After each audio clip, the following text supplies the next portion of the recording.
Wato baba, ka san me? Wallahi wani lokacin kawai in ne caji ko? Kawai sai in tuna da lokacin da muke secondary. Wallahi lokacin da muke secondary dan muka dawo daga university ko? Haka ba muke zuwa har primary school.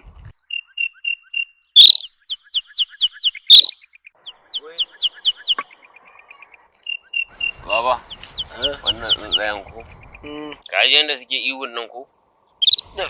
To, yanzu wannan tsuntsayen da kake gani ko? Idan musulmai ne, to ba abin da yake yanzu wannan tsuntsun. In dai an musulmi ne ko? To ba abin da yake kawai sai istighfari da ilala da salatin annabi. In kuma arne ne ko? Ba abin da yake banda ɗura-ɗuran ashar. Ai, daga jin tsuntsun nan, wannan cikokowar da yake ma ba salati yake ba, ɗura-ɗuran ashir yake ba, ba da danko ba. Kai, na raba ka. Danko, kakka je wallahi ka harbo babban malami a cikin tsuntsaye.